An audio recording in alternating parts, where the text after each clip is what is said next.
సాయిరామ్.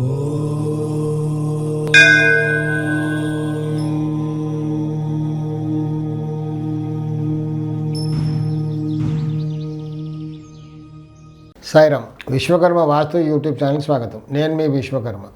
ఈశాన్యం పెరగాలి అంటే మన ఫండమెంటల్ వాస్తు ఏం చెప్తుంది? ప్లాట్ ఏదైనా స్థలం స్క్వేర్గా కానీ రెక్టాంగిల్గా కానీ ఉండాలి. అంటే ఏ మూల కూడా పెరిగి ఉండకూడదు అన్నది ఫండమెంటల్ ప్రిన్సిపల్. ఈశాన్యం పెరిగి ఉండాలి అన్నది కూడా ఫండమెంటల్ ప్రిన్సిపలే.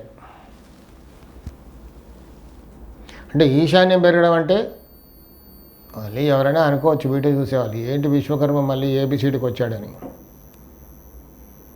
మాకు తెలుసండి ఈశాన్యం పెరిగి ఉండాలి, ఇంకేదైనా చెప్తారేమో అనుకుంటే మళ్ళీ ఏబిసిడి స్టార్ట్ చేశారని.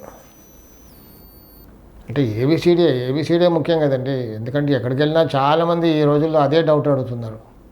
కొత్తగా ఇల్లు కట్టుకునే వాళ్ళైనా లేదా కష్టాలతో బాధపడే వాళ్ళైనా వాస్తు మార్పులు చేసేటప్పుడు, గురుగారు మా ఇంటికి ఈశాన్యం బాగా పెరిగిందండి, ఈశాన్యం పెంచే కట్టాము అని కొంతమంది మాకు ఉత్తర ఈశాన్యం పెరిగిందండి, ఇంకొంతమంది మాకు తూర్పు ఈశాన్యం పెంచి కట్టామండి, అయినా బాధలు తప్పట్లేదు, మంచి రిజల్ట్స్ ఏమీ రావట్లేదండి మాకు. ఈశాన్యం పెరిగితే బాగుంటుందని మేము చాలా కష్టపడి ఈశాన్యం చక్కగా ఇంట్రెస్ట్గా పెంచి కట్టాము, మంచిగా పెంచాం, బాగా పెంచాం, అయినా రిజల్ట్ రావట్లేదు. అసలు వాస్తు అనేది ఉందా లేదా అని డౌట్ వస్తుంది మాకు అని చాలామంది క్వశ్చన్ అడుగుతూ ఉంటారు నిన్ను. అందుకే మళ్ళీ ఏబిసిడికి రాబడింది. ఏబిసిడే కదా ముఖ్యం. ఏబిసిడి నేర్చుకుంటే ఎక్కడికైనా వెళ్ళొచ్చు. ఫౌండేషనే గట్టిగా ఉండాలి ఏ శాస్త్రానికైనా. సో ఈశాన్యం పెరిగి ఉండాలి. మనం శాస్త్ర ప్రకారంగా మాట్లాడితే ఈశాన్యం పెరిగి ఉండడం వల్ల మంచి రిజల్ట్స్ ఉంటాయి. స్థలం అంతా కూడా 90 డిగ్రీస్గా స్క్వేర్గా రెక్టాంగిల్గా ఉండి ఈశాన్యం పెంచాలి. అంటే ఈశాన్యం పెంచడం వల్ల వాయువ్యం ఆగ్నేయం దగ్గర కొంచెం యాంగిల్ పెరుగుద్ది, ఈశాన్యం దగ్గర యాంగిల్ 90 డిగ్రీస్కి తక్కువ ఉంటుంది. అంటే ఈశాన్యం పెరగడం ఎన్ని రకాలుగా ఉంటుంది? 3 రకాలుగా ఉంటుంది ఈశాన్యం పెరగడం. ఒకటేమో ఈశాన్యం పెరగడం, అంటే తూర్పు ఈశాన్యం ఉత్తర ఈశాన్యం 2 కలిసి పెరిగితే ఈశాన్యం పెరగడం అంటాం, అదొకటి. ఇంకొకటి ఉత్తర ఈశాన్యం పెరగడం,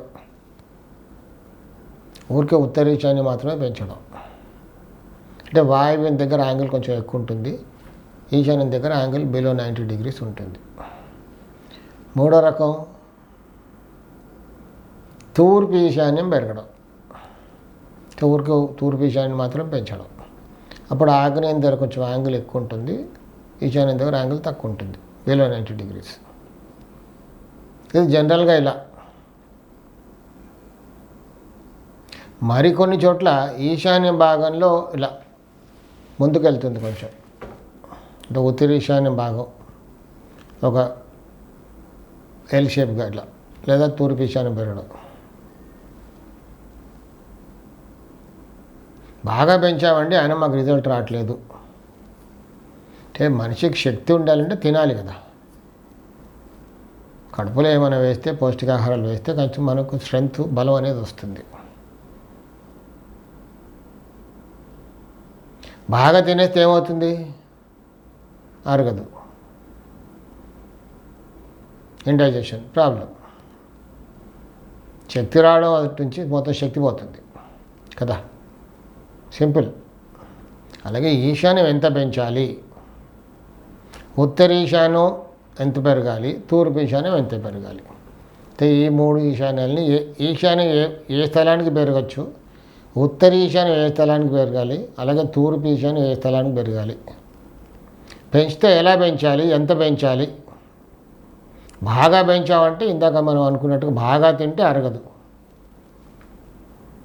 ఉన్న శక్తి పోద్ది కదా. అది ఎవరికైనా తెలిసింది. బాగా తిన్నాం అనుకోండి, ఇష్టమైందని, టేస్ట్ బాగుందని, ఏమవుద్దప్పుడు అరగదు, ఇంకా దాంతో ప్రాబ్లం.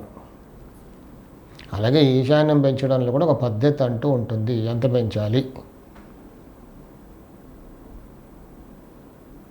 కొంతమంది ఊరికే అంటారు, ఊరికే అరంగుళం పెంచి సరిపోద్దండి అని.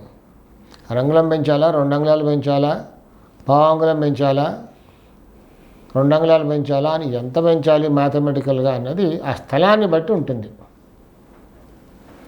ఆ స్థలంలో ఉన్న బలాన్ని బట్టి పెంచితే అప్పుడు కరెక్ట్గా మంచి రిజల్ట్స్ అంటూ ఉంటాయి. ఈశాన్యం పెంచితే మంచి రిజల్ట్స్ ఉంటాయి. కానీ ఎంత పెంచాలి, ఎలా పెంచాలి, ఎప్పుడు పెంచాలనే దానిపైన ఆధారపడి ఉంటుంది. సాయి రక్ష.